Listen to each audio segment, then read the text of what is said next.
네, 그럼 올림픽 뒷얘기는요. 오랜 현장 스포츠 취재 경험 갖고 계신 최동호 평론가와 함께하도록 하겠습니다. 안녕하십니까? 예, 안녕하세요. 안녕하십시오. 예.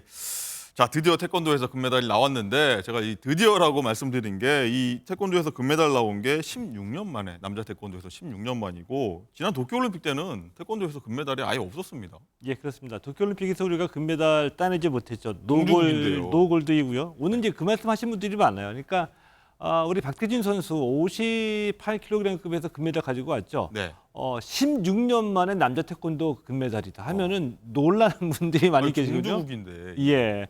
그만큼 세계 태권도의 이 전력 평준화가 이루어졌다는 얘기이고요. 네. 16년 만에, 그러니까 남자 태권도에서 16년 그렇죠. 만에 금메달이고요. 여자는 땄었고요. 예, 남녀 통틀면은 이제 8년 만에 금메달입니다.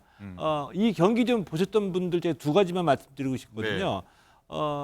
이 경기 시작하면서 아마 이길 것 같다라는 느낌 받으셨을 거예요. 왜냐하면 좀 기량 차이가 좀 났죠. 부상당해서 이 아제르바이잔의 마고메도프 선수가 이제 결국 이제 경기를 포기를 했는데 네. 한 가지 좀 장면이 나왔어요. 좀 야유도 받았거든요, 박태준 선수가. 왜냐하면은 경기 도중에 이 마고메도프 선수가 이 부상을 당해서 이 박태준 선수가 공격할 때 그래서 뒤를 돌아서 이제 등을 보였거든요. 약간 좀 리포트에 나오긴 예, 했어요. 근데 리포트에서도 나오는 장면인데 이 등 돌린 마고메도프 선수의 등을 발로 차서 네. 쓰러뜨렸습니다. 자, 그래서 이제 야유를 받기도 했는데 후에 인터뷰에서 이 박태준 선수 이 장면 설명하기를 상대가 경기를 포기하기 전까지는 최선을 다하는 것이 끝까지 해야 된다. 상대에 대한 예의이다. 예. 그리고 심판의 간려, 그러니까 중지하라는 얘기거든요. 간려 콜이 나오기 전까지는 경기가 진행 중이기 때문에 경기에서 최선을 다해야 된다. 이런 생각으로 박태준 선수 자신의 생각을 밝혔고요. 네, 지금 어린 시절 사진도 나가고 있군요. 예, 그렇습니다. 지금 20살인데 무엇보다 반가운 게 이번 대회에서 10대 우리 그 반효진 또는 오예진 사격에서 사격, 예. 이 어린 선수들이 많이 등장하고 있죠. 이번에 박태준 선수도 마찬가지고요. 이제 20살인데 네. 향후 한 10년 정도 이 한국 스포츠를 이끌어갈 선수들이 이번 올림픽을 통해서 많이 발굴됐죠. 그렇군요. 아주 기분 좋은 소식이고요. 예. 자, 그리고 우리나라 현재 굉장히 금메달을 많이 따고 있습니다. 뭐 한 당초에는 5개 예상했는데 벌써 10개가 훌쩍 넘어서 12개인데 순위 따져 보니까 종합 6위입니다. 예. 그런데 이게 저희가 이런 얘기 안 할 수가 없는 게 일본이 지금 7위거든요. 바로 아래인데 이 제가 앞서서 좀 설명드리긴 했지만 올림픽 전에 일본 극우 인사가 이번 한국은 이번에 몰락할 거다라고 했는데 지금 표 보시는 것처럼 우리가 앞서고 있습니다. 저희가 일본한테 한마디 할 수 있을 것 같아요. 근데 그 극우 인사가 한 매체에 일본의 보도신문이죠. 네. 산케이의 그 자매지에다가 칼럼을 쓴 건데 뭐 일본인의 평균적이고 뭐 주류적인 정사라기보다는 네. 우리가 보기에 상당히 비상식적인 극우 인사의 한 칼럼이었습니다. 예. 이 인사의 주적은 뭐냐면 한국이 이번에 굉장히 저조할 것이다. 그리고 선수단도 대폭 축소됐다. 뭐 그리고 금메달도 금메달도 했죠. 48년 만에. 예. 금메달도 이 5개로 목표가 하향이 됐다. 이것은 올림픽은 또 다른 의미의 국가 간의 어떤 그 국력의 경쟁이라는 점에서 한국이 침몰한다는 증거라고 썼는데 뭐 동의하실 분 없겠죠. 그런데 오히려 우리가 일본을 앞섰습니다. 이게 정반대의 상황인데요. 일본은 이번 파리올림픽에 특히 신경을 많이 써서 분위기를 띄웠습니다. 선수단 규모만 400여 명이고요. 400명이나 갔습니까? 예, 그러니까 우리 한 3배 정도 되는 거죠. 400명을 보내서 금메달만 20개로 네. 목표를 굉장히 크게 잡고 탑5 안에 들어가겠다고 굉장히 기대감을 갖고 있거든요. 네. 그런데 지금 보시는 것처럼 우리가 금메달 12개고요. 일본도 12개인데 은메달에서 우리가 앞서서 금메달 기준으로 한 순위에서 우리가 일본을 제쳤습니다. 현재까지는요. 예. 근데 이 마지막까지도 우리가 좀 경쟁을 해볼 만해요. 왜냐하면 태권도 아직 남아 있고요. 이 근대 오종이 있고 역도에서도 메달이 기대가 되거든요. 네. 그러니까 이게 좀 저도 좀 대단하게 느껴집니다. 우리나라가 6위에 올랐고 거기다가 이제 개막하고 난 뒤에 단 하루도 10위 밖으로 밀려난 적이 없거든요. 맞아요. 그러니까 좀 대단하게 느껴지죠. 어쨌든 이게 가성비라고 해야 될까요? 선수단 대비 메달 개수, 금메달 개수 하면 우리나라가 아마 최고지 않을까 싶기도 한데 예. 어쨌든요. 이 다른 얘기도 종목도 참 간단히 얘기하면요. 높이뛰기 우상혁 선수 스마일 점퍼죠. 결승에 진출해서 좀 메달 노리고 있고 자, 여자 탁구 단체전에서는요. 신유빈 선수가 오늘 중국과 4강전을 치르는데 메달 가능성 높게 보십니까? 높게 높게 보지는 좀 못하지. 왜냐하면은 쉽지 않은 경기가 될 거라고 봅니다. 왜냐하면은 탁구는요? 상대가 중국이라서 네. 신유빈 선수, 전지희 선수, 이은혜 선수가 뛰는 탁구 여자 대표팀이 오늘 밤 10시에 중국과 준결승전을 벌입니다. 중국 사실 세계 최강이긴 하죠. 그렇죠. 그래서 이 중국을 4강에서 만나면 동메달, 결승전에서 만나면 은메달 이런 얘기까지 나올 정도로 중국의 벽이 높은 게 사실인데 그래도 끝까지 한번 도전을 해봐야지 되겠죠. 우리 그 대표팀 3명 중에 전지희 선수, 이은혜 선수는 중국에서 귀화한 그렇죠. 우리 대표팀이고요. 그리고 신주빈 선수는 벌써 이번 대회에서만 오늘 이 4강전이 3번째 결승 도전입니다. 혼합복식에서는 동메달을 따냈고요. 네. 그리고 이 개인전. 단식 여자 단식에서 이 결승전에 오르기 위해서 4강전에 나갔고 이번 단체전 4강전이 벌써 3번째로 결승에 도전하는 건데 만약에 단체전에서 금메달 가지고 오면 오래간만에 우리나라 탁구 선수로서는 메달 2개, 멀티 메달을 확보하게 되는 거죠. 우상혁 선수 얘기 좀 해주시죠. 높이뛰기 가능성이 있죠. 우상혁 선수도 메달 가능성이 충분히 높죠. 현재 세계 남자 높이뛰기는 3파전 또는 4파전이거든요. 우리 우상혁 선수 있고요. 이 카타르의 바르심 선수 있고요. 이탈리아의 톰베리 선수가 있습니다. 여기에 미국의 이제 해리슨까지 이 4파전으로 보는데 오늘 새벽에 열렸던 남자 높이뛰기 예선에서 우상혁 선수 2m 27cm로 공동 3위를 기록했습니다.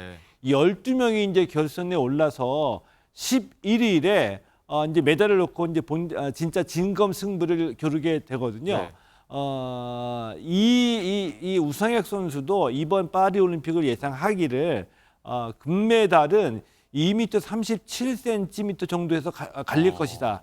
그러니까 지금까지 올해 들어서 벌어진 국제대회 경쟁력을 보더라도 2m 37 또는 뭐 2m 36cm를 예상하고 있거든요. 우상혁 선수의 최고 기록이 2m 36cm입니다. 그리고 올해 기록들을 보면은 물론 2m 34cm까지도 올라는 갔지만 아직까지 최고 기록은 내지 못하고 있거든요. 정확하게 말씀드리면 금메달이다라고 이제 장담하기 힘든데 메달에 도전해볼 만한 기록을 갖고 있다 이렇게 봅니다. 메달 색깔만 차이가 있다. 뭐 이렇게 좀 해석할 수도 있겠죠. 금메달은 뭐 장담하기 어렵다라고 보고요. 알겠습니다. 동메달, 은메달에 좀 도전해보지 않을까 생각합니다. 알겠습니다. 뭐 뚜껑은 열어봐야 알겠으니까요. 자, 그리고요. 지금 올림픽 최대 이슈는 아무래도 안세영 선수의 이 폭탄 발언, 그 배드민턴 협회와의 진실 공방이 덮고 있는 것 같습니다. 자, 어제 기욱해서는요. 돌연 말을 아껴서 또 다른 해석을 나왔죠. 자, 정태훈 기자 보도 보시고 뭐가 문제인지 하나씩 짚어보도록 하겠습니다. 자신의 작심 발언에 대해 귀국 후 자세히 털어놓겠다던 안세영은 정작 인천공항에 도착해서는 부담을 느낀 듯 말을 아꼈습니다. 싸우려고 하는 의도가 아니라 저는 정말 운동에만 전념하고픈 그런 마음을. 태도도 한층 누그러졌습니다. 협회랑도 이야기한 게 없고 또 팀이랑도 아직 상의된 게 없어서 더 자세한 거는 상의한 후에 말씀드리도록 하겠습니다. 김택규 배드민턴 협회장은 안세영과의 갈등이 사실이 아니라고 일축했고 갈등이 있은 적 없고요. 제대로 다 선수 생활을 했고 또 확인해봐야죠. 왜 그런 소리를 했는지. 협회는 보도자료를 통해 안세영의 주장에 조목조목 반박했습니다. 무리한 대회 참가를 지시했다거나 부상에 안이하게 대처했다는 주장에 대해선 그런 적 없다며 안세영의 부상에 신경 쓴 부분을 설명했습니다. 안세영이 개인 자격으로 국제대회에 출전하고 싶다는 의사를 밝힌 부분에 대해서는 난색을 표했습니다. 현행 규정에 따르면 국가대표가 아닌 선수는 만 27세가 넘어야 개인 자격 출전이 가능하기 때문입니다. 이 밖에도 협회는 기자회견 불참 지시와 복식 경기 출전 종용 등 제기된 의혹들에 대해서도 사실이 아니라고 적극 해명했습니다. 하지만 대한체육회가 안세영의 폭로에 대해 조사위원회를 꾸리기로 한 만큼 올림픽 이후에도 논란은 쉽게 사그라들지 않을 전망입니다. MBN 뉴스 정태웅입니다. 네, 자세한 얘기 하나씩 한번 천천히 뜯어보도록 하겠습니다. 자, 일단 보면은 뭐 안세영 선수가 기욱해서 다 얘기 더 해보겠다, 추가 입장 내놓겠다고 했는데 생각이 좀 비행 오는 12시간 동안 좀 바뀐 건지 뭐 주변에서 좀 얘기를 했던 건지 말을 갑자기 아꼈어요. 어떤 의미로 봐야 될까요? 그 두 가지 전부 다라고 봅니다. 본인 생각도 바뀌었고 또 주변에서 많은 얘기를 들었겠죠. 어제 이제 그 입국을 해서 던진 메시지는 딱 하나였었습니다. 강조한 것은 그 뭐냐면은 싸우려는 의도는 아니었다. 네. 그 오로지 운동에만 집중하고 싶은 제 마음을 호소하고 싶은 생각이었다. 이 얘기는 파리에서도 했던 얘기입니다. 네. 근데 달라진 점은 무엇이냐면은 이 배드민턴 협회와도 얘기하지 않았고 소속팀과도 상의하지 않았다. 네. 상의하고 난 뒤에 얘기를 하겠다. 이렇게 얘기했거든요. 이거 상당히 달라진 점이죠. 네. 파리에서 얘기할 때는 자신의 불만을 이 협회를 상대로 해가지고 다 얘기를 했는데 네. 협회와 얘기하지도 않았고 협회와 상의하고 소속팀과 상의하겠다는 얘기는 이 추후 발언의 내용과 수위를 조절하겠다는 얘기인데 그렇게 된다고 한다면 파리에서 이 폭탄발을 했던 것과는 좀 많이 뉘앙스가 달라진 느낌입니다. 뭐 좀 성급했다 이렇게 본인이 판단한 걸까요? 아마 자신이 예상했던 것보다 파장과 파문이 훨씬 컸다는 것을 뒤늦게 깨달았을 거고요. 자, 그러면서 발언 수위를 좀 조절해야 되겠다라고 생각한 것이 아닌가 이렇게 해석이 좀 되죠. 알겠습니다. 자, 그리고 비판과 비난이 대상이 된 이제 배드민턴 협회도 입장을 내놨습니다. 자, 김태규 배드민턴 협회장은 논란 이후에 처음으로 입을 열었는데 그 얘기 한번 듣고 얘기 이어가겠습니다. 일찍 오시게 된 이유는 보도자를 빨리 만들어내야죠. 어쨌든 안세영 선수의 발언이 좀 사회적으로 좀 큰 파장을 좀 일으키고 있는데 회장님으로서 좀 어떤 생각을 갖고 계신지 좀 궁금한데. 마음적으로는 가슴이 아프고 네. 사실 협회에서 무슨 잘못을 많이 한 것처럼 비춰지는데 네. 좀 보도자료를 한번 보시면 네. 거기서 이해하실 부분이 많을 거예요. 그럼 그 사이에 좀 봉합할 수 있었던 기회가 좀 많았을 것 같거든요. 저는 갈등이 있은 적이 없어요. 회장님과 말고 네. 협회 측과 제가 협회장인데 협회 측이면 저지 다른 사람이 있겠어요? 네. 보도자료 빨리 반박문 내려 일단 빨리 항문편을 바꿔서 왔다는 얘기고 그래서 일단은 보도자료를 결국은 내긴 했습니다만 뒤에 얘기하겠습니다만 취재하시면서 뭐 이런 일 겪어보셨습니까? 이게 이제 스포츠 단체의 가장 큰 문제점 중에 하나입니다. 그러니까 네. 무슨 얘기냐면은 아무리 뭐 스포츠 단체일지라도 본연의 업무인 선수 발굴 육성이 가장 중요한 일이기도 하고요. 예.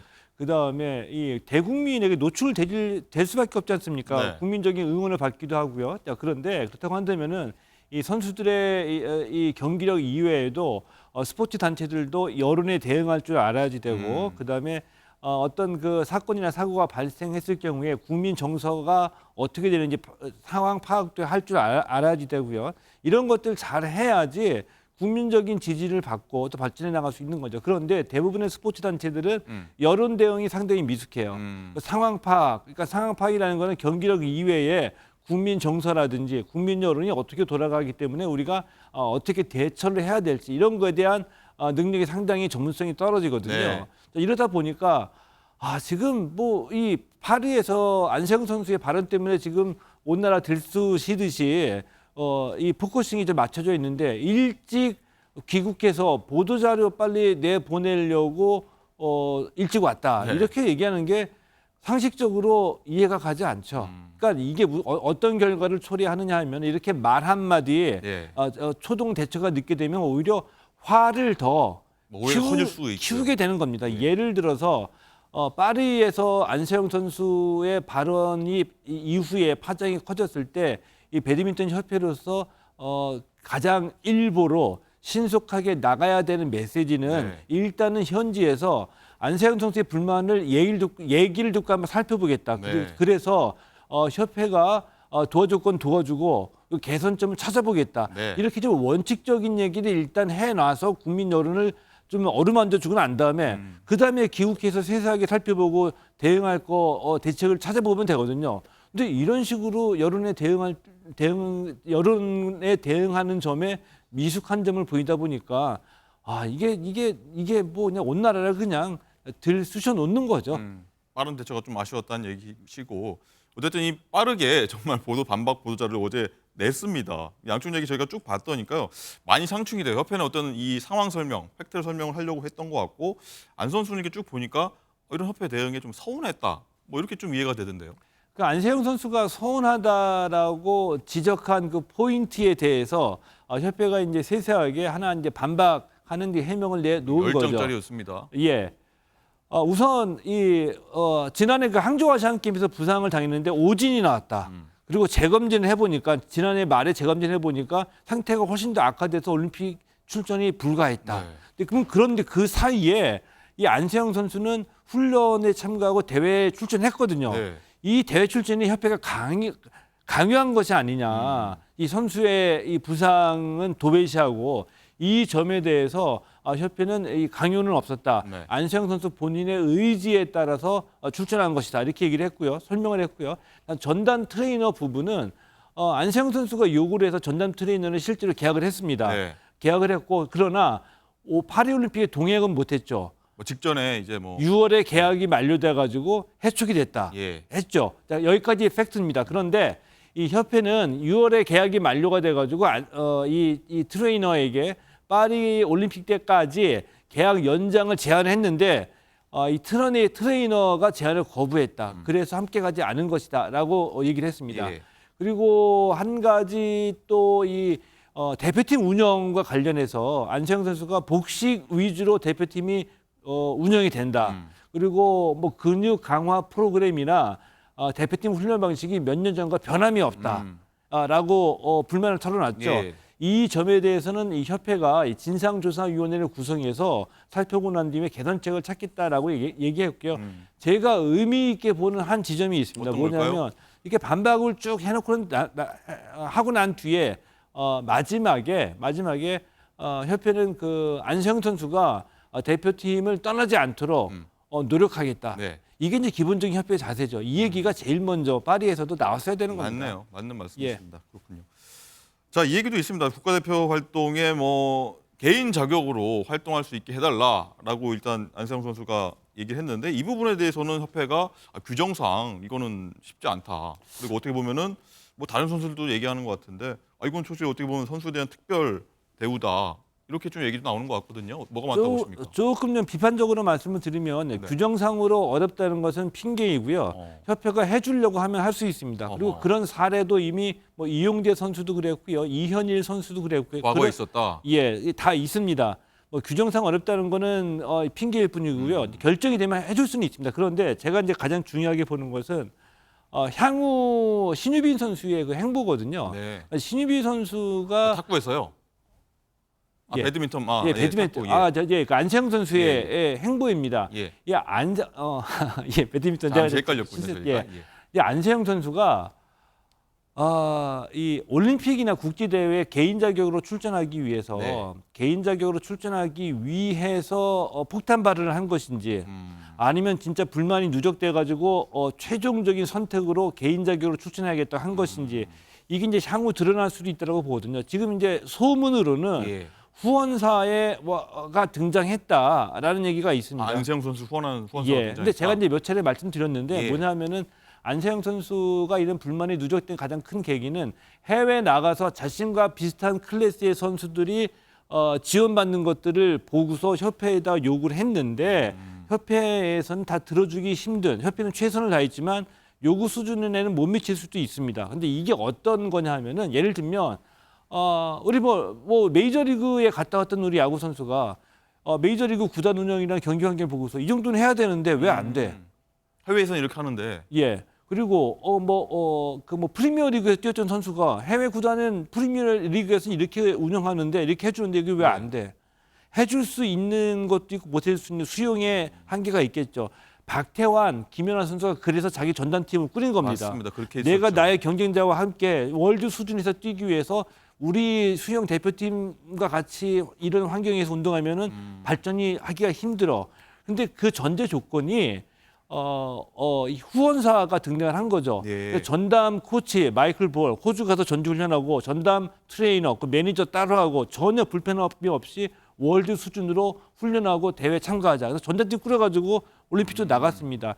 이것을 안세영 선수가 이렇게 하고 싶어할 수도 있다고 저는 생각하거든요. 그렇다고 한다면은 이것까지는 이제 저의 이제 예상인데요. 네. 저희 일종의 저희 예측인데 만약에 안세영 선수가 본인을 후원하겠다는 후원사가 등장을 했고 후원사와 함께 자기 전단팀을 꾸려가지고 개인 자격으로 올림픽도 나가고 싶고 국제대회에 나가고 싶어하는 마음으로 폭탄 발언을 했다고 한다면 일단 처신의 문제는 분명히 있는 거라고 저는 지적하고 싶습니다. 네. 그것이 아니고 대표팀에서 이런 불합리가 있기 때문에 이런 것을 개선하고자 이런 발언을 했고 그다음 그 뒤에 후원사가 등장해서 개인 자격으로 뛰게 된다고 한다면 그 자연스러운 귀결일 수도 있겠고요. 이런 점은 좀 말씀을 드리고 싶습니다. 네, 어쨌든 이게 뭐 어떻게 보면 본질일 수도 있다라고 좀 말씀하시는 거고요. 자, 그리고 이제 문제는 이거 같습니다. 이 안 선수가 작심 발언하면서 앞으로 대표팀 생활을 좀 할 텐데 대표팀 감독과 코치진, 뭐 다른 동료 선수들도 당황할 수 있다 이런 얘기가 나오거든요. 목소리 한번 듣고 얘기 이어가겠습니다. 네, 안세영 선수 발언 관련해서 분위기가 좀 무겁진 않을지 선수단 분위기가 궁금하고 아무래도 그런 기사들이 많이 났기 때문에 분위기가 좋다고는 말씀은 못 드리는. 그 세영이와의 그 관련된 질문은 좀 받지 않겠습니다. 죄송합니다. 형욱 씨 어제 안세영 선수 발언에 대해서 좀 말씀드릴 게 없습니다. 네, 어떻게 보셨습니까? 제가 보기에는 감독도 그렇고 동료 선수도 그렇고 굉장히 불편해한다 이런데 나중에 혹시나 대표팀 다시 소집해서 국제대회 나갈 때 같이 잘 어울릴 수 있겠느냐 뭐 추측입니다만 어떻게 보십니까? 뭐 정량훈 선수가 안세영 선수와 관련된 부분은 얘기하지 않겠다라고 얘기를 예. 했죠. 뭐 그럴 수밖에 없는 상황이고요. 근데 그런 분위기였었죠. 그러니까 축하받는 자리가 축하받지 못하고 오히려 가라앉는 분위기가 돼버렸죠. 금메달 땄는데. 예, 선수들 입장에서는 그럴 수밖에 없다라고 보고요. 단 한 가지 김학균 감독, 감독으로서 해야 할 바를 다 하지 못했다라고 봅니다. 그 현지에서 인터뷰를 통해서 첫 번째 나온 일성이 나와는 관계가 없다. 안세영 선수와 협의의 일이다. 자신은 무관하다고 선을 그어버렸고요. 그러면서도 이미 나는 짐작하고 있었고 알고 있었다. 이렇게 얘기를 했습니다. 네. 굉장히 무책임한 발언이죠. 어떻게 보면 관리 책임이 있을 텐데요, 감독이. 예. 선수와 협회 사이에서 감독이 안세영 선수의 불편한 바를 협회에 전달하고 개선하고 이런 일이 사전에 터지지 않도록 미연에 방지하고 책임을 다해야 할 감독의 자리에 계신 분이 참으로 실망스러운 태도와 말씀을 하셨다라고 보고요. 그리고 이 대표팀 다른 선수와의 관계가 좀 불편할 수밖에 없는 상황이 돼버렸죠. 그런데 이전에도 특출난 천재적인 재능을 갖고 있는 이 선수들이 뭐라고 할까요? 그 본인의 그 천재성 때문에 외부에서의 시선도 있고 본인의 어떤 처신 때문에 단체 종목에서 다른 선수들과 불화를 겪은 적은 많이 있습니다. 네. 근데 지금 안세영 선수가 그렇게 될지는 모르겠지만 이게 좀 그렇다라는 얘기는 아니고요. 네. 그렇게 비화되지 않도록 협회도 각별히 좀 신경을 써야지 되겠죠. 알겠습니다. 안세영 선수 본인도 마찬가지고요. 알겠습니다. 어쨌든 이 굉장히 금메달 오랜만에 다른 나라 선수와 싸워서 따냈는데 우리 내부에서 싸우고 있는 모습 참 안타깝고 말씀처럼 빨리 조속히 좀 해결됐으면 좋겠습니다. 자, 오늘 말씀 여기까지 듣겠습니다. 감사합니다. 고맙습니다.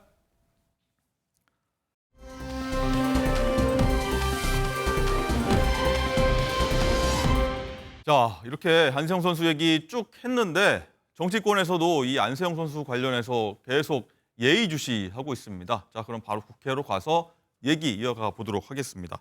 자, 서영수 기자. 자, 정치권이 안세영 선수 관심 갖는 건 좋은데 혹시나 이 혼란을 야기하는 건 아닐지 뭐 우려도 일각에서 나옵니다. 자, 정치권에서는 어떤 부분에 계속 주목하고 있는 건가요? 네, 어제 유인촌 문화체육관광부 장관이 안세영 선수 관련 논란에 직접 입장을 밝혔는데요. 유 장관은 이번 문제는 지도자가 선수를 위해 본연의 역할을 다 하고 있는지가 핵심이라고 강조했습니다. 양측의 입장이 상당히 엇갈리는 만큼 일단 정확한 사실관계를 파악한 뒤 개선해야 할 필요성이 있으면 바꾸겠다고 약속했습니다. 정치권에서는 안세영 선수에게 힘을 실어주는 목소리가 계속되고 있는데요. 사격 금메달리스트 출신인 국민의힘 진정우 의원은 선수에게 불합리한 일이 없고 협회가 체계적으로 운영되도록 꼼꼼히 살펴볼 것이라고 강조했습니다. 국회 문화체육관광위 소속인 국민의힘 정현욱 의원도 안세영 선수의 아픔을 듣고 고민하고 함께 해결하겠다며 공개 만남을 제안하기도 했습니다. 자, 여야 상황도 한번 살펴볼 텐데 민주당이 윤석열 대통령 향해서 영수회담을 요청했는데 영수회담이 그럼 성사가 되는 겁니까? 서영수 기자? 네, 박찬대 민주당 원내대표는 어제에 이어 오늘도 영수회담 카드를 꺼냈습니다. 조금 전 열린 취임 100일 기자회견에서 영수회담의 필요성을 강조하며 야당과 힘을 합쳐 위기 극복에 나서겠다는 의지를 보여야 한다고 촉구했는데요. 대통령실은 일단 공식 답변을 내놓진 않았습니다. 민주당의 전당대회가 끝나고 새 당대표가 정식 취임한 뒤에 검토할 수 있다는 입장인데요. 윤석열 대통령이 여름 휴가 중인 상황도 반영된 것으로 보입니다. 휴가 중인 윤 대통령은 어제 경남 진해 해군기지를 찾아 장병들과 체육활동을 했는데요. 앞서 전통시장을 찾은 데 이어 군 격려를 하며 민생과 안보를 강조하는 행보를 이어가고 있습니다. 지금까지 국회에서 MBN 뉴스 서영수입니다.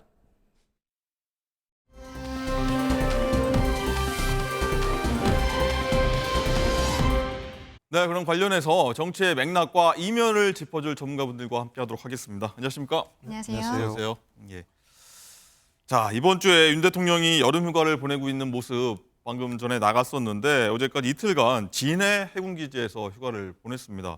자, 강전혜 부위원장님, 이제 네. 공개된 영상과 저희 사진 나가고 있는데 이 해군 장병들 농구 경기도 관람하고 뭐 자유투 쏘는 모습도 나왔는데 군대 휴가 때 간 이유가 뭘까요? 이번에 지금 윤석열 대통령이 휴가 기간이지만 실상은 지역의 어떤 민생 행보를 보이고 있다라고 보입니다. 처음에는 통영에서 시장도 가셨는데요. 네. 그날도 해군 티셔츠를 입고 있었던 맞아요. 것이 언론에서 보도가 되었었죠. 그리고 이제는 아예 군 장병들과 농구도 하면서 저런 모습 보이고 있습니다. 뭐 군에 있어서의 중요성은 우리는 더 얘기할 필요도 없겠죠. 현재로서는 북한의 오물풍선 문제라든지 그리고 지금 미국 대선 과정에서 트럼프 전 대통령이 이야기하고 있는 김정은과의 관계 이런 네. 부분들도 있고 우리가 군은 더 이상 어떠한 안보를 넘어서서 방산 수출 지금 올해 200억 불을 목표로 하고 있거든요. 이런 부분도 있습니다. 그리고 저는 근본적인 부분에 있어서는 작년에 있었던 그 최상병 사망 사고에 있어서 어떻게 보수 정당에서 그리고 보수 정당 정권과 대통령이 군에게 이렇게 소홀할 수 있느냐라는 이야기가 있었던 것도 저는 뭐 좀 인정을 해야 된다고 생각하거든요. 그러한 부분에 있어서 본인이 휴가 기간이지만 군 장병들의 어떠한 기운도 올려주고 그리고 지금 북한과의 관계에 있어서도 우리 군이 튼튼하다는 것을 보여주기 위한 이런 행보가 아니었을까라고 생각합니다. 네, 이런 복합적인 이유가 있었다라고 분석해 주셨고요. 자, 김정욱 행정관 또 이런 얘기도 있습니다. 김건희 여사 같은 경우에도 이제 1박 2일 비공개로 부산 방문했던 사진이 좀 공개되기도 했었는데 대통령과 왜 따로 다니는 거지? 라는 얘기도 좀 나오는 것 같더라고요. 이유가 뭘까요? 그럼 대통령이 좀 설명을 해줬으면 좋겠습니다. 이런 부분과 관련해서. 왜냐하면 이제 이런 걸 다 해석을 해야 되니까. 네. 대통령실은 이런 문제가 발생하게 되면 충분히 설명을 해주실 필요가 네. 있어요. 뭐 이러이러한 역할 분담을 했다라거나 네. 또 다음에 아니면 대통령 부인이 그곳에 가서 그분들을 만나고 싶었다거나 이렇게 하지 않게 되면 왜 갑자기 같이 휴가 가셨는데 따로 행보를 하시지? 뭔가 좀 뭐 사이가 안 좋으신가? 이런 얘기도 나올 수 있는 거잖아요. 억측일 수도 있고요. 그 부분. 근데 이제 문제는 제가 볼 땐 아마도 김건희 여사 같은 경우는 본인의 단독 일정을 늘리려는 생각을 하는 것 같아요. 이미 본인에 대한 수사, 그러니까 소위 검찰의 수사, 그것이 뭐 황제 조사가 뭐건 상관없습니다만 조사가 끝난 상황이고 또 야당이 요구했던 제2부속실을 설치했기 때문에 이제 뭐 공개 행보를 하더라도 큰 문제가 없을 거라고 본인은 판단하는 것 같습니다만 저는 적어도 이런 문제와 관련해서 행보를 하기 전에 좀 국민에 대한 좀 설명은 좀 필요하다. 왜냐하면 국민의힘 전당대회 과정에서 문자 논란이 있었고 또 수사 과정에서도 아무 누구도 혜택을 받지 않았던 황제 조사라고 하는 것이 분명히 있었고요. 여기다 의구심이 많은 상황에서 본인이 이런 행보를 하기 전에 좀 여기에 대한 설명을 하셨으면 좋겠다. 또 황제 조사에 대해서도 본인이 이후에 소위 사과도 변호사를 통해서 간접적인 사과를 한 측면이 있습니다. 전 여러 가지의 어떤 의혹들이 제기되는 부분에 대해서 충분히 좀 국민에게 설명을 하시고 난 다음에 공개 행보를 한다 그러면 거기에 대해서 누가 뭐라고 문제 제기를 하겠습니까? 알겠습니다. 뭐 여러 해석이 나오는데 뭐 나중에 뭐 밝힐 일이 있을 수 있지 않을까.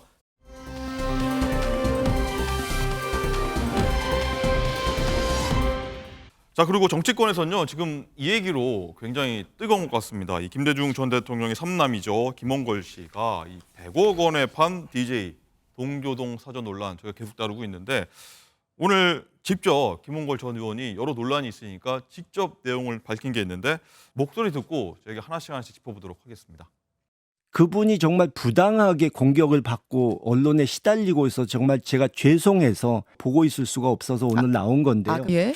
그분은 동교동 집 건물을 부시거나 뭐 보도된 것처럼 카페로 만들거나 이럴 생각이 전혀 없고 그 건물을 세 단장 해가지고 예? 낡은 부분 세 단장 해서 그대로 두 분 어른께서 계셨던 공간을 이 보존을 해주겠다는 겁니다. 나 팔 생각 전혀 없다. 그런 말을 한 적이 없답니다. 그분은 단순히 저한테는 부동산 거래 상대가 아니고 저한테는 독직하고 후원자인 셈입니다. 이게 많은 분들이 우려하시는 최악의 결과는 아니라는 것을. 그분은 이 DJ 동교동 사저의 매입자를 말하는 건데 김홍걸 전 의원은 굉장히 그분이 매입자가 굉장히 부당한 공격을 많이 받아서 직접 내게 나오게 됐다라고 오늘 오전에 얘기한 건데 자 강전혜 부위원장 어떻게 보십니까? 이 매입자는 후원자다. 네. 이게 판 게 최악의 결과가 아니다라고 얘기를 하는데 네, 또 여러 또 그렇습니다. 해석이 나올 것 같아요. 예, 후원자라는 이야기가 나왔기 때문에 오히려 더 문제가 되지 않을까라는 생각이 드는데요. 기본적으로 그렇다면 이 후원자가 이것이 DJ 사저였다는 것을 정확히 알고 있었다는 사실, 그리고 김홍걸 전 의원과의 관계에 있어서 이 금액 자체도 100억 원이라는 금액 자체가 제대로 책정된 것인가에 대한 부분도 조금 나중에는 문제가 될 수 있지 않을까라는 생각도 듭니다. 그런데 조금 아까 그 CBS 인터뷰에서 나온 이야기 중에 그 방송으로 지금 나오진 않았습니다만 김홍걸 의원이 한 얘기가 있어요. 상속세를 못 내면 경매로 넘어가는 것이고 상속세를 본인이 내면 드나드는 사람이 없어서 폐가가 되면 의미가 없다라는 이야기를 했거든요. 그렇다면 본인이 상속세를 냈을 때도 기념관이라는 것을 만든다는 생각 자체가 없었던 것이 아닌가라는 생각도 듭니다.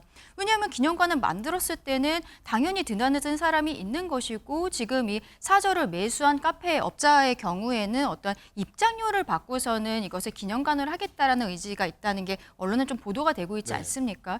이런 부분에 있어서 오늘 김홍걸 의원의 이 인터뷰는 오히려 몇 가지 부분에 있어서 말씀드린 것처럼 후원자라는 사실이 밝혀졌다는 거, 그리고 이 부분에 있어서 이러한 본인이 기념관을 처음부터 할 생각이 있었는가에 대한 문제, 이런 것들에 있어서 논란이 조금 더 증폭되고 있다라고 말씀드리고 싶습니다. 그렇군요. 그리고 최근에 계속 나왔던 얘기가 이제 이 민주당 쪽에서 이게 좀 다급해졌습니다. 많이 얘기가 나오니까. 그래서 이거를 대사자, 민주당 쪽에서 뭐 다른 민주당 인사들이 대사저 기념관 만들자는 얘기 나왔는데 또 매입자가 이 사저를 대팔 생각이 없다라고 해서 굉장히 어제 좀 뜨거운 논란이 있었는데 김종욱 행정관님, 여기에 대해서 김홍걸 전 의원이 얘기를 했는데 좀 다른 것 같아요. 여기에 대해서도. 제가 볼 때 그래서 이 부분과 관련해서 김홍걸 의원이 정확한 설명을 할 필요가 있습니다. 근데 이제 해명한 내용을 보면 부당한 공격을 받고 있다라고 얘기를 하는데 부당한 공격을 받는 사람은 자기가 매매를 성사했던 상대방을 얘기하는 거 아니겠습니까? 근데 많은 국민들이 지금 여기에 대해서 분노하거나 안타까워하는 부분들은 이 DJ 선생의 민주화 운동의 상징적인 공간 자체가 공적인 토론 없이 개인적인 예를 들면 상속세 문제 때문에 매매가 됐다라고 하는 사실 자체에 대해서 매우 분노하거나 안타까워하는 거 아니겠습니까? 예. 근데 그 부분에 대한 얘기를 하는 게 아니라 내가 판매한 사람이 공격받는 거에 대해서 부당하다는 얘기를 하고 있는 상황이고, 또 하나는 다시 했습니다. 이화동의 이승만 전 대통령, 그다음에 소교동의 최규하 전 대통령, 신당동의 박정희 전 대통령 다 국가등록문화재로 등록이 돼 있고요. 네. 다 예를 들면 그 국가 세금을 통해서 보수도 하고 새롭게 공사도 하는 일들이 계속 벌어지고 있는 상황입니다. 김홍걸 셋째 아들이 국회의원까지 했는데 이런 내용 몰랐겠습니까?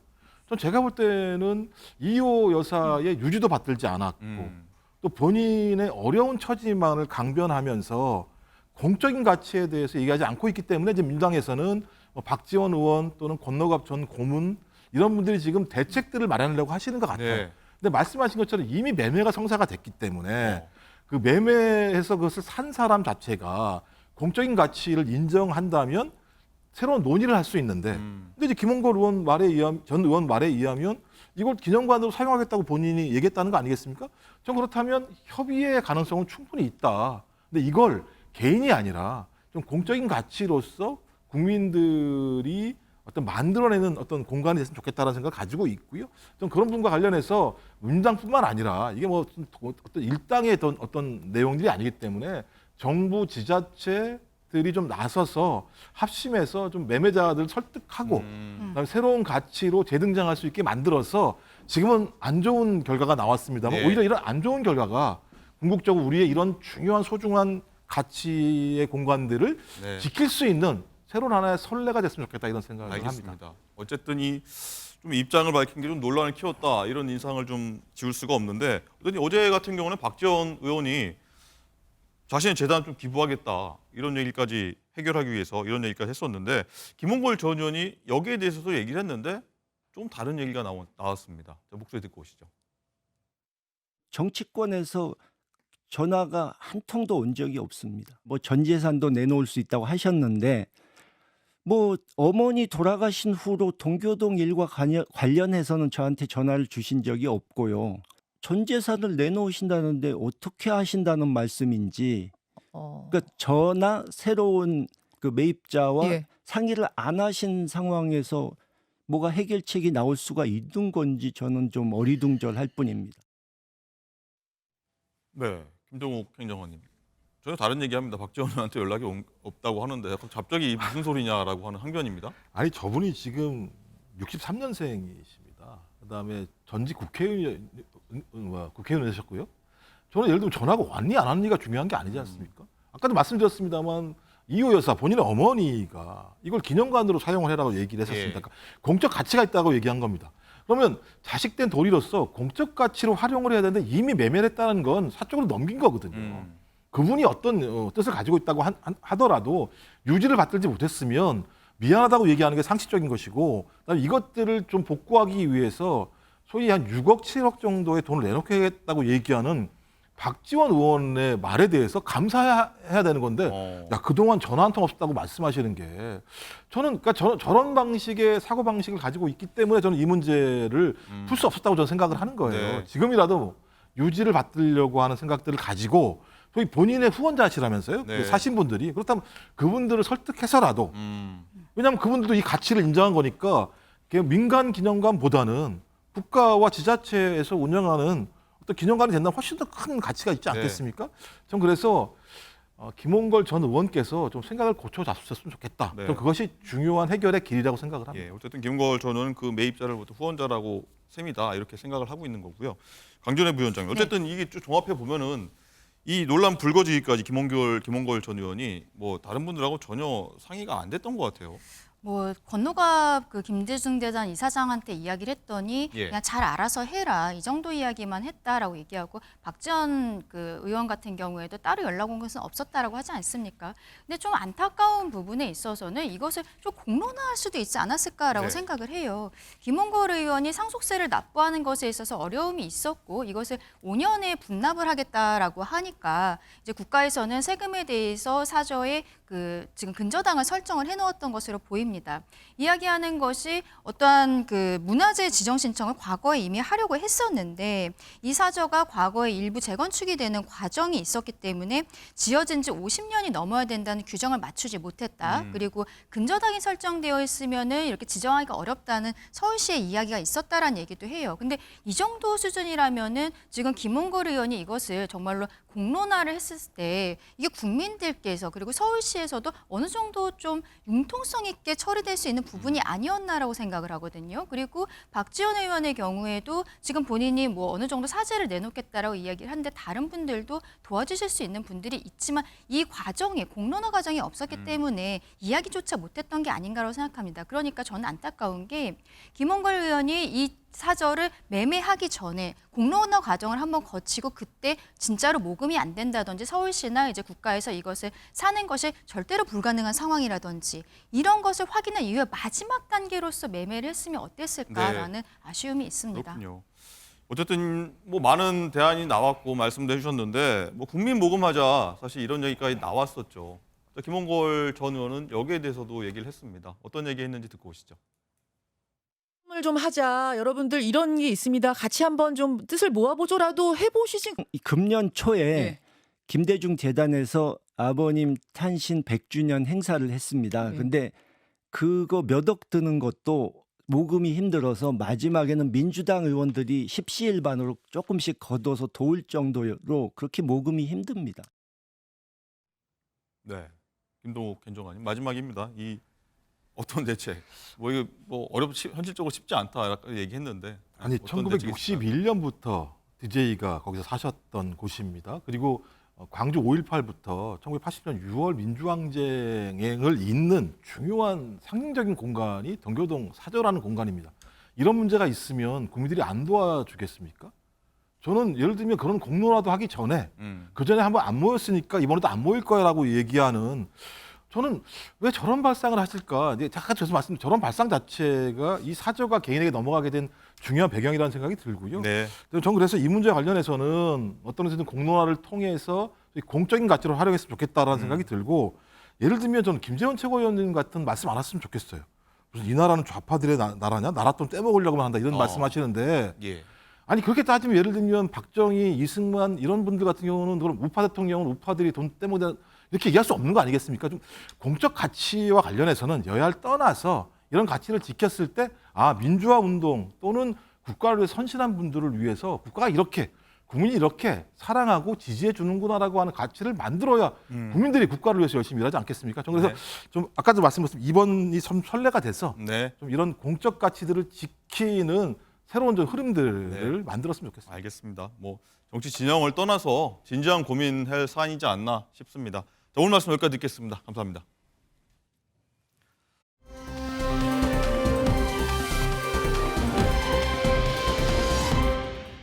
자, 그럼 사건 전문가들 모시고 좀 더 깊숙이 들어가 보겠습니다. 안녕하십니까? 안녕하십니까? 안녕하세요. 자, 이게 무슨 웬 난리입니까? 신혼집까지 마련한 예비 신랑이 본인의 일, 환경미화원 일 열심히 하다가 참변을 당했어요. 어떻게 보셨습니까? 네, 정말 안타까운 사고가 발생하고 말았습니다. 사고 영상을 보면은요, 가해 차량 운전자가 교차로에서 신호가 초록불로 바뀌었음에도 계속 정차 상태로서 이제 앞으로 나가지 않는 모습이 확인이 돼요. 네. 그래서 뒤에 있던 차량이 지금 어떤 상황인지 확인을 하러 나와 보이는 그런 모습도 보이고요. 결국 이제 출동한 경찰들에 의해서 지금 상황이 어떻게 된 것이냐 이렇게 신원 확인을 요청하자. 갑자기 이 상태에서 지금 영상 보시는 것처럼 그대로 도주하게 된 것입니다. 근데 정말 비극은 여기서부터 시작이 되었는데요. 지금 이거 굉장히 이른, 그러니까 한밤중, 이른 새벽 시간이라고 볼 수 있었는데 이제 환경 미화 작업은 이렇게 아무도 없는 늦은 밤에 시행을 하게 되잖아요. 이제 환경 미화 트럭 뒤에서 작업을 하고 있던 피해자를 그대로 이 가해 차량 운전자가 추돌하는 모습을 확인할 수 있었습니다. 네. 정말 안타까운 참변이 발생을 하였고 결국 이제 피해자는 이렇게 안타깝게도 목숨을 잃게 되었습니다. 네, 자 김은배 팀장님, 이 환경미화원을 치고서 이 피의자가 도망가는 건데 또 도망가다가 또 동료 미화원들이 이 피의자를 잡은 거예요. 그렇습니다. 이 가해자 같은 경우에 사고를 냈을 경우에는 바로 119라든지 119 신고해서 긴급 조치를 해야 되는데도 불구하고 차에서 내려서 골목으로 도주를 했어요. 도망갔어요. 그러니까 같이 일하던 동료가 도망간다 싶어 쫓아갔습니다. 선선녀로 쫓아갔고 또 경찰이 도착해가지고 골목으로 도망가 있던 가해자를 체포할 때에 경찰이 손목을 잡았다고 그래요. 그랬는데 잡았더니 그 가해자가 갑자기 빙글빙글 돌고 주저앉고 갔다는 거예요. 그래서 아마 음주 때문에 그런 것인지 아니면 마약 등 다른 약물 때문에 그런지 몰라도 아무튼 이상한 행동을 했다고 합니다. 자, 임주혜 변호사님, 저 리포트 마지막에 나오기 했지 않습니까?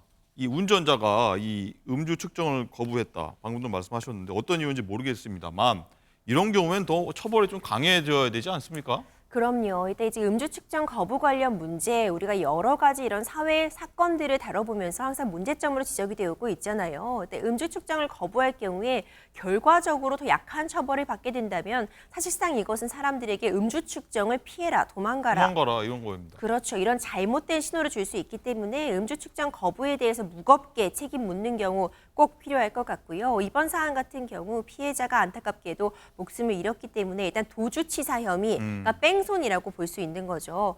뺑손이라고 불리는 도주치사 혐의 적용될 수 있을 것 같고요. 그 자체로도 굉장히 중한 범죄입니다.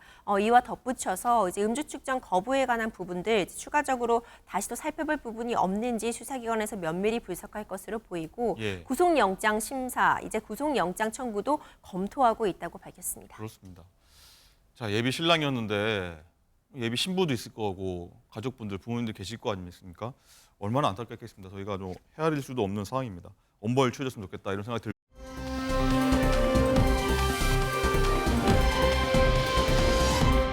자, 다음 사건 볼 텐데 이것도 음주운전 관련 소식입니다. 이 주인공이요. 그런데 굉장히 유명한 가수입니다. BTS 아시죠? 방탄소년단 BTS인데 이 멤버 슈가 씨 얘기입니다. 자, 임주혜 변호사님, 이 BTS 하면 되게 월드스타 아니겠습니까? 근데 굉장히 미담들 많았는데 갑자기 음주운전 무슨 일입니까? 그렇습니다. 굉장히 안타깝죠. BTS 슈가가 관련된 문제였습니다. 지난해 9월부터 사회복무 요원으로 근무를 하고 있어서 잠시 이제 대중의 관심에서 멀어진 상태였는데 사회복무 요원은 이제 출퇴근 시간이 존재하고 있잖아요. 사건은 지난 6일 밤 늦은 시간에 발생했습니다. 이 슈가 씨가 지인들과 이제 음주를 한 상태에서 본인이 집으로 돌아오는 길에 전동 스쿠터를 타고 음주 상태에서 이동을 하다가 주차를 하려다 넘어진 상황으로 확인이 되고 있습니다. 스쿠터를 타다가 넘어졌다. 그렇죠. 전동 스쿠터인데요.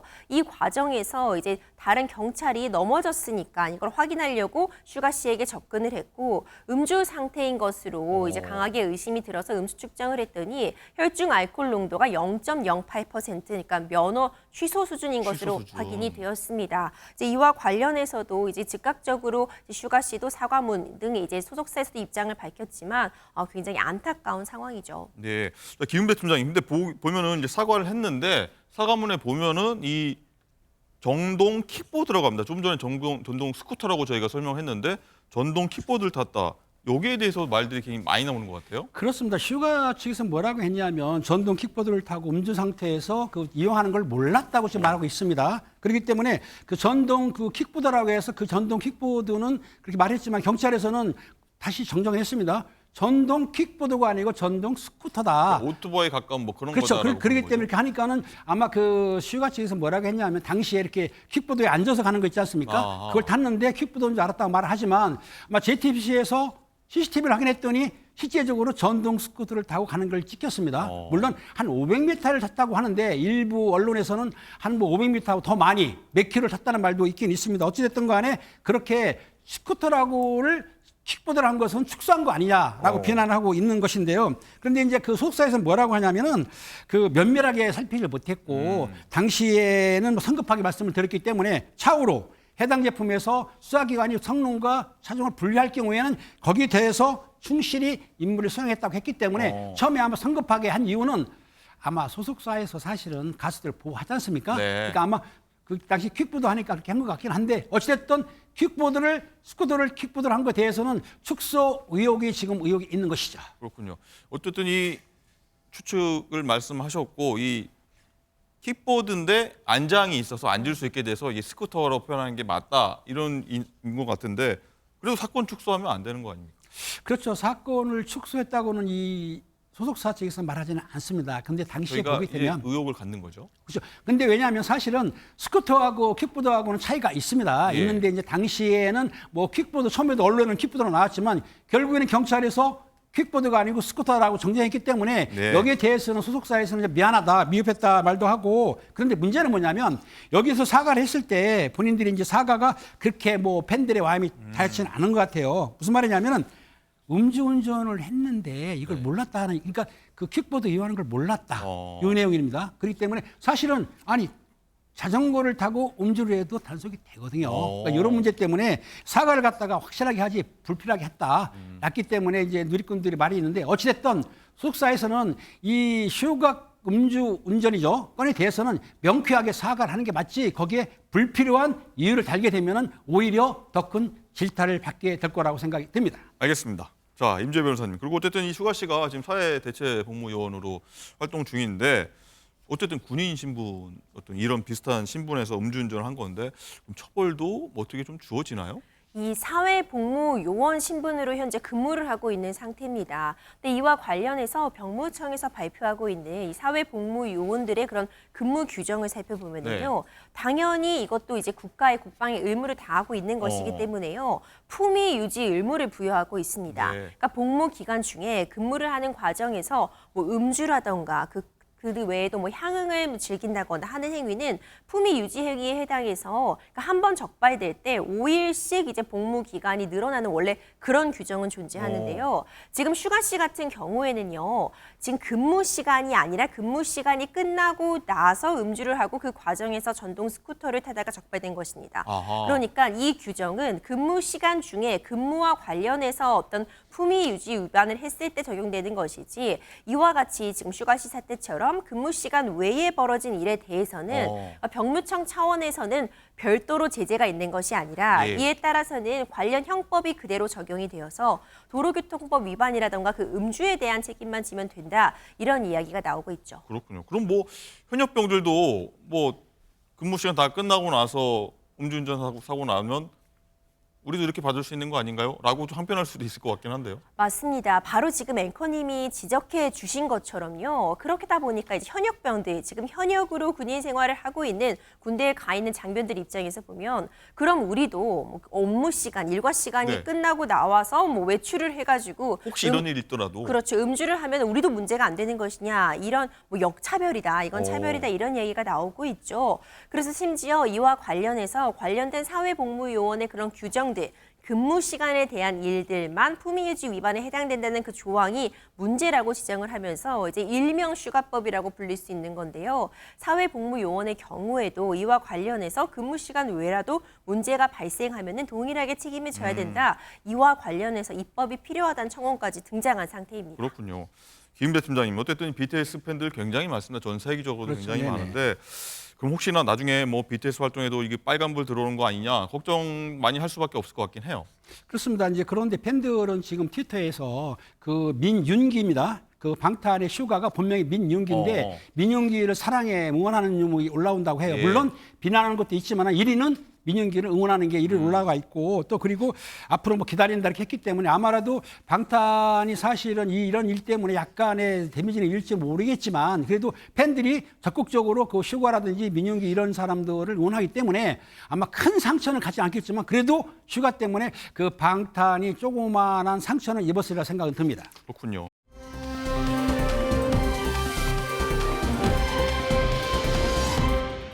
라이브픽입니다. 롤링 인 더 딥과 헬로 등 여러 히트곡으로 세계적인 사랑을 받는 가수 아델. 이 아델의 독일 콘서트장에서 일본 군국주의의 상징 우길기가 등장해 논란입니다. 아델의 이번 독일 콘서트 220m 길이의 초대형 야외 스크린을 설치하고 기네스북 등재를 목표로 해서 많은 주목을 받았는데요. 그런데 아델이 루머 이즈 헷 곡을 열창하는 그 순간 이 큰 스크린에 우길기가 등장했습니다. 한국 팬들과 일제 피해국들의 팬들은 경악을 금치 못했는데요. 누리꾼들은 의도가 뭔지 모르겠다, 역사 교육이 시급하다 비판의 목소리가 컸습니다. 그러자 한국 알림이로 유명한 서경덕 교수는 분노만 할 것이 아니라 역사 배경을 정확히 알려 우길기를 사용하지 못하도록 하는 것이 더 중요하다며 아델 측에 항의 메일도 보냈는데요. 전 세계가 주목하는 콘서트인 만큼 더 신중을 기했어야 되지 않나 하는 실망감이 듭니다.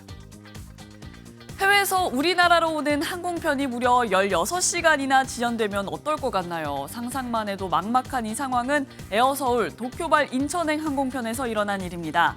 어제 에어서울은 같은 항공기를 사용하는 타 항공편이 기체를 점검하면서 예정보다 약 4시간 늦게 인천에서 도쿄로 출발했고 이후 도쿄 나리타 공항에서 또다시 인천으로 이륙하기 위해 승객을 태웠지만 항공편이 야간 이착륙 제한 시간에 걸려서 출발하지 못하게 됐습니다. 결국 도쿄에서 인천으로 출발하려던 승객들은 총 16시간이 지나서야 다음 날 오전 11시 10분에 출발할 수 있었는데요. 엄청난 지연 시간에 190여 명의 승객들은 거센 항의를 했고 에어서울 측은 항공요금 전액 환불과 한국인에게는 10만 원, 외국인에게는 10,000엔을 보상했습니다. 에어서울 측은 고객에게 불편을 끼쳐 죄송하다며 사과를 전했다고 하네요.